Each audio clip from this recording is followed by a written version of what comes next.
Hi, I'm Led Gardner, and here is another story that all of us enjoy.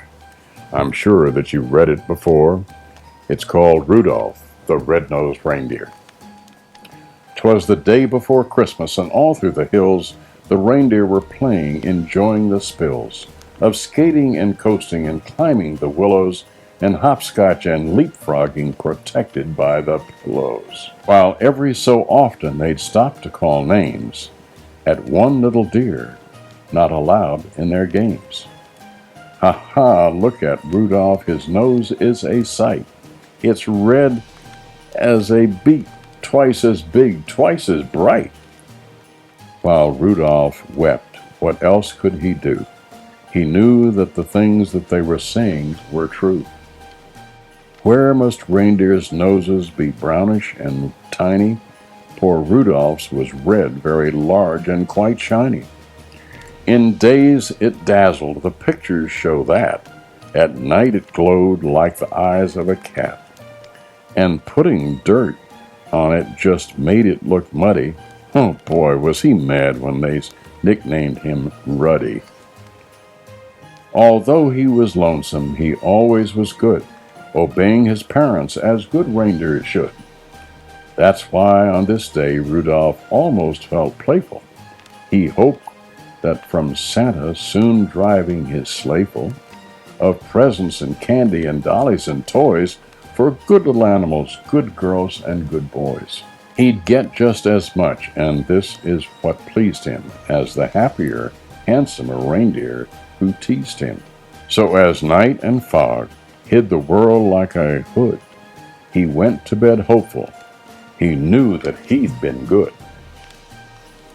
While way up north on this same foggy night, old Santa was packing his sleigh for its flight. This fog, he complained, will be hard to get through. He shook his round head, and his tummy shook too.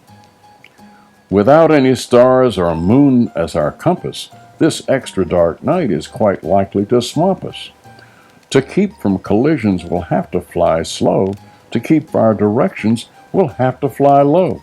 We'll steer by street lamps and houses tonight in order to finish before it gets light. Just think how the boys' and girls' faith would be shaken if we didn't reach them before they'd awaken.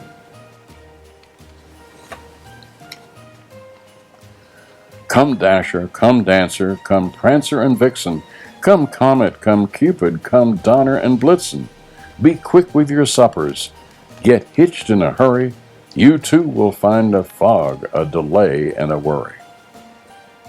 And Santa was right, as he usually is. The fog was thick as soda white fizz. Just not getting lost needed all Santa's skill, with street signs and numbers more difficult still. He tangled in treetops again and again, and barely missed hitting a tri-motored plane. He still made good speed with much twisting and turning. At long last, the street lamps and houses' lights were burning. At each house, first noting the people who lived there, he'd quickly select the right presents to give there. By midnight, however, the last light had fled, for even big people have then gone to bed.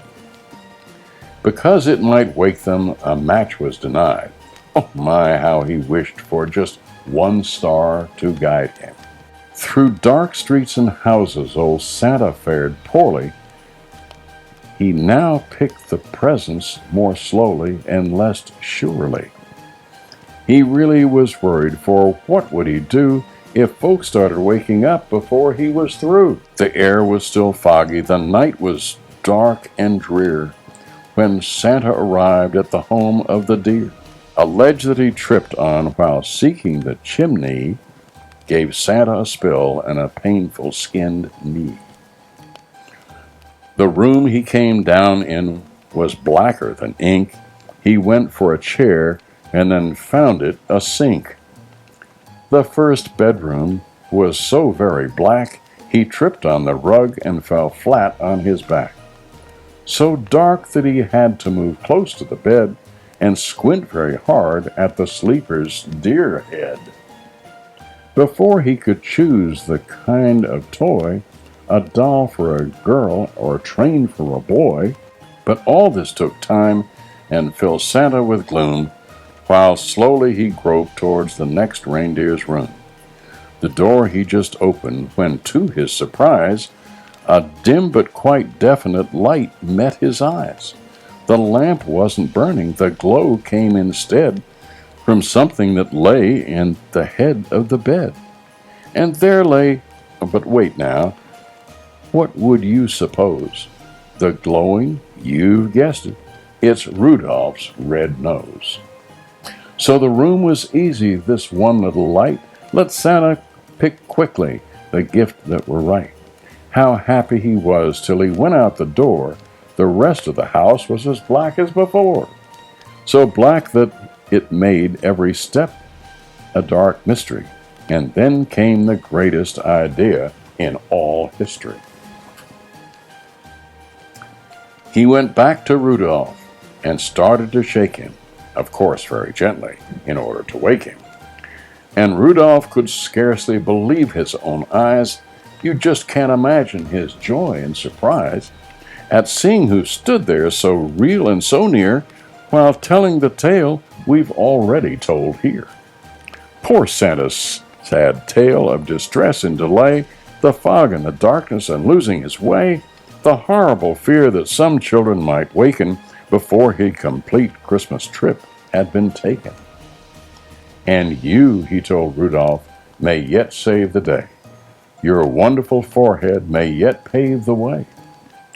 For a wonderful triumph it actually might. Old Santa, you notice, was extra polite to Rudolph regarding his wonderful forehead. To call it a big shiny nose would have been horrid. I need you, said Santa, to help me tonight, to lead all my deer on the rest of the flight. And Rudolph broke out into such a big grin, it almost connected his ear with his chin. A note for his folks, he dashed off in a hurry. I've gone to help Santa, he wrote, do not worry. Said Santa, my sleigh I'll bring down to the lawn. You'd stick in the chimney and flash, he was gone. So Rudolph pranced out through the door, hey, hey, and took his proud place at the head of the sleigh. And brilliant was almost no word for the way that Rudolph directed the deer and the sleigh. In spite of the fog, they flew quickly and low, and made such good use of that wonderful glow. So Rudolph's forehead at each intersection, there's not even once did they lose their direction. While as for the houses and streets with signs on them, they merely flew close so that Rudolph could shine on them, to tell who lived where and just what to give whom. They'd fly by each window and peek into the room. Old Santa knew always which children were good, and minded their parents and ate as they should. So Santa selected the gift that was right, while Rudolph, forehead, gave it just the right light. It all went so fast that before it was day, the very last present was given away. The sun woke the reindeer in Rudolph's hometown.